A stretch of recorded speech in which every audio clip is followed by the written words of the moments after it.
25 random things I learned about Mayor Erastus Corning by reading Mayor Corning by Paul Grondahl. Here we go. Number 1. Not only was Mayor Corning the longest serving mayor in all of Albany history, but he also went to Yale, where he majored in history, literature, and making bathtub gin. Number 2. Franklin Delano Roosevelt became the 32nd president of the United States, one of the greatest presidents we've ever had. And he became president because he was the governor of New York State first, and the only reason why he was made governor of New York State was because the previous lieutenant governor who was supposed to run had himself a life-debilitating heart attack and had to drop out. That lieutenant governor was Mayor Corning's father, Edwin Corning. Number 3, and I'm not making this up, Erastus Corning used to keep a collection of pecker bones in his office desk. Penis bones. The erect penis bones from animals he had killed. Number 4, Erastus Corning was a certifiable polymath who was interested in everything, absolutely everything, from penis bones to law, literature, UFOs, history, Bigfoot, biology, botany, zoology, the Loch Ness frickin' monster. Mayor Corning had even kept up correspondence with some of the leading scientists throughout the country. And as a man, he was considered to be a verifiable fountain of knowledge, who never ever seemed to forget anything. However, Mayor Corning was an entirely different story.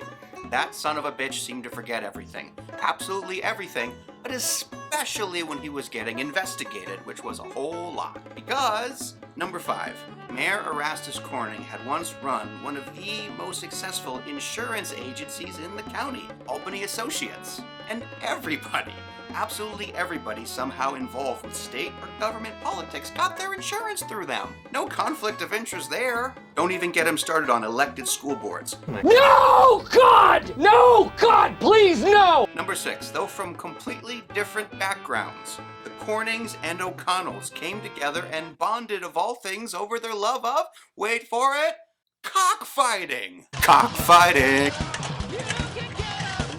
Cockfighting. Number 7, if Erastus Corning was the unofficial prince of Albany County for over 40 years, then Dan O'Connell was the unofficial king and then some. Because, number 8, it's a very interesting coincidence indeed that the O'Connell-Corning machine ruled Albany for about the exact same amount of time in history as the Communist Party ruled Russia. When old-timers around Albany call Mayor Corning a benevolent dictator, they're not kidding. Make it so. And it was done.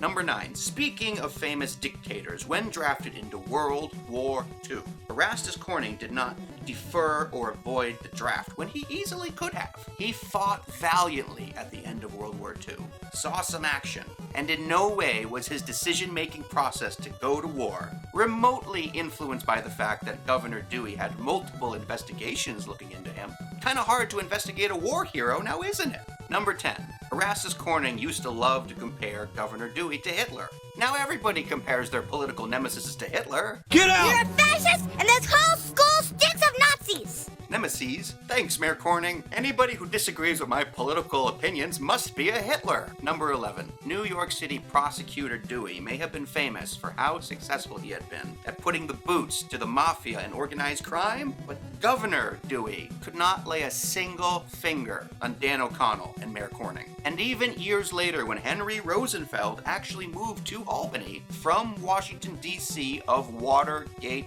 fame, even he found Mayor Corning to be beyond slippery, enigmatic, and elusive. Number 12. For the entire history of Albany, still today, our water is not fluoridated. Because just like General Ripper from Dr. Strangelove, Erastus Corning was convinced that fluoride was gonna fuck you up.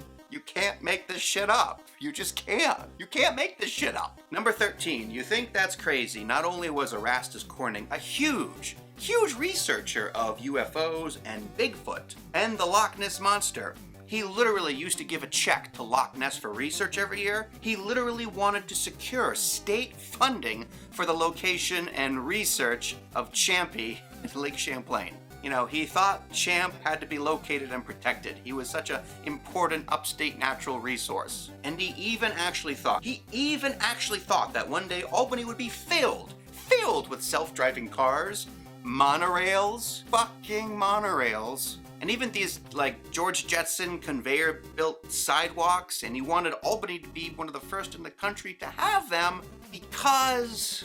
Number 14, Mayor Erastus Corning was one of the very first vocal environmentalist politicians, but... And this is a big but. Number 15, like most environmentalist politicians and most environmentalists, Erastus Corning accomplished nothing, virtually nothing for the city of Albany, barely a swing set. He kept the place together, which deserves our credit. He kept the mafia out. He was way too corrupt to let them in. And up until recently, Albany never really had its share of riots of any kind. But that frankly might be it. Number 16. Governor Nelson Rockefeller was in fact a far better full-time governor and mayor of Albany than Erastus Corning ever was. And funnily enough, number 17, Erastus Corning and Governor Nelson fought each other like the movie Step Brothers throughout the construction of the South Mall, or Empire Plaza as we know it today. Erastus Corning kept an autographed photo of Nelson Rockefeller in his outhouse shitter, and Nelson planted sycamore trees in front of the Capitol because he knew how much that would piss off Erastus Corning. Erastus Corning was such an environmentalist, he even had specific trees he hated. Number 18, Erastus Corning was one of the first to encourage and mentor Mario Cuomo to run for governor in 1982, which eventually led to this guy and this guy.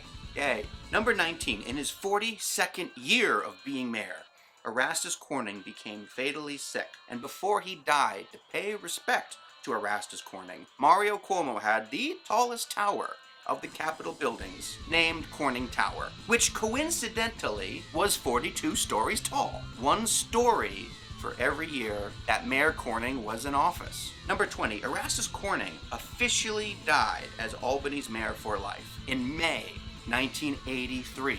40 years ago, almost exactly to the day. Albany had 42 years of Erastus, and in many, many ways, like the tower that bears his name, in many ways, this city still lives in the shadow of Mayor Corning. And not even 100% entirely for the bad, because number 21, like Dan O'Connell, as the author of the book puts it, Mayor Erastus Corning was a bastard, but he was our bastard.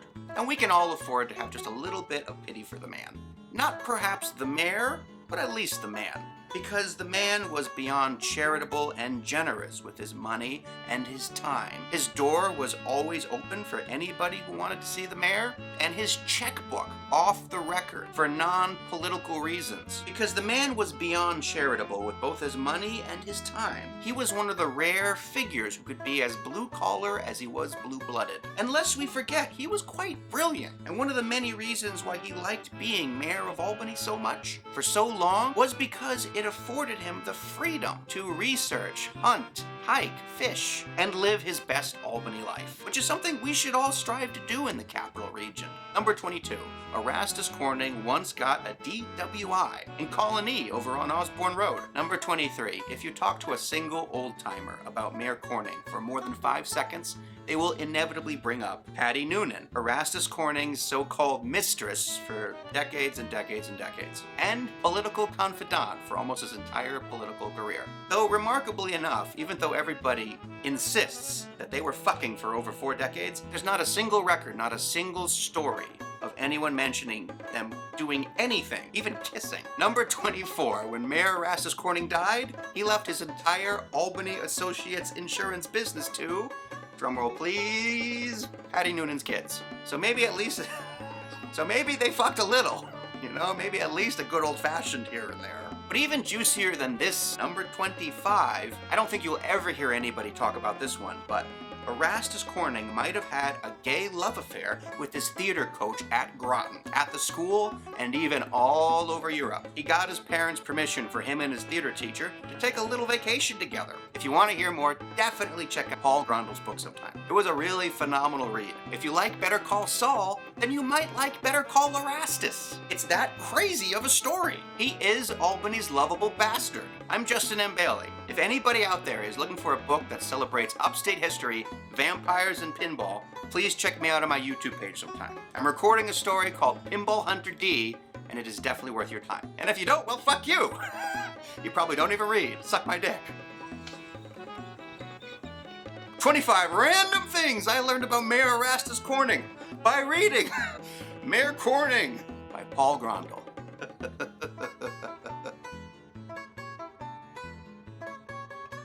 No, God! No, God, please, no! You're a fascist! Get out! You're